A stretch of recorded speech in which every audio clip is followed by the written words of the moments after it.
Wisconsin Dells, Wisconsin.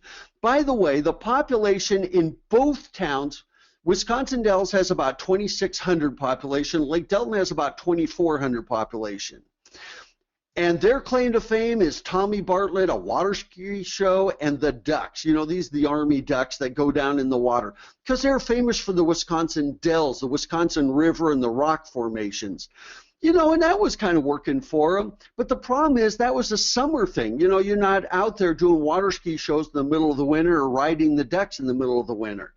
And then another challenge, they kind of got stuck in the 70s is what I told them when we were working there. But they came around and became the Waterpark Capital of the world. And they have nearly 100 attractions, 18 water parks, many of which are now indoors. So if we grab a map and show you where they're at, you will see them right there. Their primary markets happen to be Chicago, which is a couple-hour drive, or Minneapolis, which is about a 3-hour drive. And their draw is this area of the Midwest. And remember, this is a little town. They're about 45 minutes away from Madison, which is the next biggest city, and further than that to Milwaukee. And so they have grabbed onto this with everything. And you can see in their logo at the top there is Wisconsin Dells, Waterpark Capital of the world. And discover the fun in Wisconsin Dells. And you can see everything that they're doing. So let's talk about how this started. In 1956, yes, way back there, they did boat tours of the Wisconsin Dells. And they're still doing, this is a modern day one, that they're still doing these boat tours. But once again, it was super seasonal. So then what happened is in 1946, even before the boat tours, a guy named Bob Unger brought in these ducks. You know, these are these Army amphibious materials, and here is one of those old ones. And so between the ducks and those boat tours is how Wisconsin Dells got people to come out, but it was mainly a day trip. There wasn't really a reason to spend the night. And so what happened is a little later on, Tommy Bartlett did a thrill show, which was a water ski show. And that added to it. And of course, it's still going today. But the point is, it's still summer. We're still talking about a 90-day season. But I want to talk about Tommy Bartlett because Tommy Bartlett really started to change things. You know, in 1949, he went to a Chicago Railroad fair, and he saw this water ski show, and he thought, man, we should do that. And by the way, for all of you in the audience, it's okay if you emulate or copy some of these as long as you're in your own market area. But that's what he saw. He saw that. He said, I want to do one of those. So he did it as a traveling show, and as a traveling show, he brought it to Wisconsin Dells. And what was interesting, the Chamber of Commerce asked him, would you mind keeping the show here permanently? Nobody had even asked him. And of course, Tommy Bartlett said, of course. And so what he did is he kept his show in Wisconsin Dells, and then developed 4 other road shows, and he would tell those road shows when he was going all over the country to come to Wisconsin Dells. So now you've got a road show promoting Wisconsin Dells. As a matter of fact, later in the 50s, their show was actually even sent to entertain troops in Asia. And then, you know, he was known for the colorful costumes and all these jumping boats and night shows and Polynesian dancers, you name it. He was a great promoter. You know, by the time 2006 came around, he was giving people bumper stickers, and he was also a broadcaster, which really helped with the promotion. And so you can see it wasn't until the 2000s that it really took off.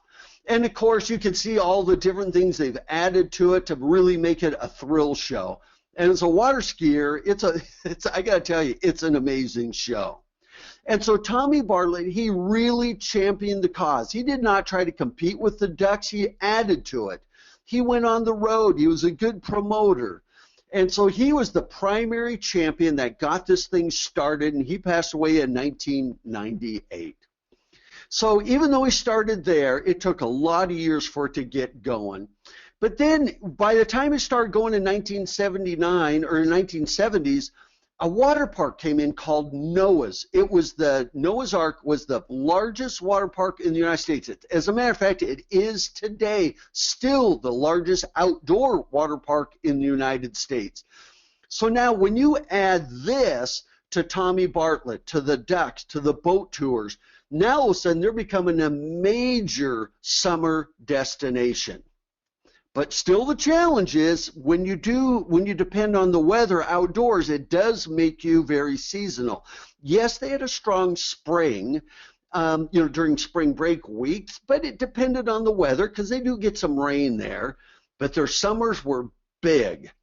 And so what happened is, based on that, later on, Polynesian Resort, it was the first indoor water park in the United States. So it wasn't until the mid-90s that they could actually start becoming a year-round destination. And then over the next 10 years, with that starting, is when it all happened. So you can see this 10-year period is what really put Wisconsin Dells on the map as Mount Olympus was developed, Wilderness, Kalahari Resorts, Chula Vista. I mean, here's Mount Olympus, and it covers, I mean, it's an enormous site. They have a number of hotels, and these are go-karts that actually go around underneath the horse that you see, the Trojan horse. Here is wilderness territory right here. You can see the outdoor portions, and then there are indoor portions off to the left there. I mean, Chula Vista did a great job, and it also has an indoor water park. And then, of course, Great Wolf Lodge, that now has these around the country, built another indoor water park, and each one of these is about 50,000 square feet. So once that Polynesian started, it started to snowball. And there wasn't any fear of bringing in competition because they knew that if they had 5 resorts with indoor water parks, that it would make them the water park capital. And matter of fact, each one tried to do something different. So for instance, at the Great Wolf Lodge, they added this Pro Slide Tornado that you go whipping around in. So I want to try one of these days. And of course, here's their indoor water park. It's just amazing. By the way, these are heated to 84 degrees or about, 34 degrees centigrade, all year round. And they have even, Kalahari has you can see the indoor mini golf, you can see the climbing walls, plus their water park, which in their case I think is close to 1,000 square feet. And so it didn't take long for them to be all over in Condé Nast Traveler, Leisure and Travel magazine as the water park capital. And then, by the way, even with all those water parks, other attractions started coming in. Remember, look at all the stuff you're seeing showing up on your screen. And remember this, these are 2 towns that total a population of 5,000 people. So it doesn't take much. You just have to come up with something unique.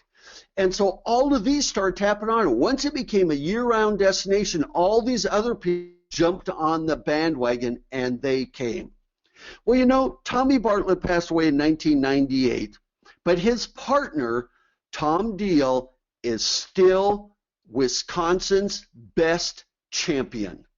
He now owns Tommy Bartlett. He got lodging taxes implemented in the state of Wisconsin. He has been a champion in every way for Wisconsin Dells and even the state. Tom and his daughter Jill, they own and run Tommy Bartlett's show, and they even have a science exploratorium, which is really cool. Exploratorium, excuse me. And he is incredible. Great guy, good friend of mine, and he has done an amazing job in taking Wisconsin Dells to the next level. So with those big 5, they decided to become the water park capital of the world. You can see how recent that was. That's only been 10 years. The next year, Tanger Outlets opened there because the #1 activity of visitors in the world is shopping, dining, and entertainment in a pedestrian-friendly destination. And now they are a year-round conference destination. And because they're a conference destination, they needed to focus on their downtown, raising the bar, getting it out of the 70s, and they're in the middle of a downtown renaissance right now. So let me give you the bottom line. Look at this. Remember, a town of 5,000 or 2 towns of 5,000, visitor spending is $1 billion, that's right, with a B, a year. Look at the economic impact, $1.4 billion a year, population 5,000. I mean, look at by the season. Remember, look at the winter, 17%. Look at this, $172 million just being spent during the winter months. Look at the spring. There is the summer. And yes, this summer, of course, has the lion's share of it. But look at how they were able to spread it out to become a year-round destination. And that is how you become sustainable. And by the way, look at this. 12,000 direct jobs. How much tax do they generate for the state? $41 million a year and $46 million a year locally. And guess what? I love this statistic. You know, if you think about most of the states and provinces that have $3 to $4 million a year to spend, or they have total tourism budgets for an entire state of $4, $5, $6, $8 million, Wisconsin Dells has an annual budget of $12 million, of which they spend nearly $10 million a year marketing. That is more than 30 of the U.S. states. Now, how cool is that?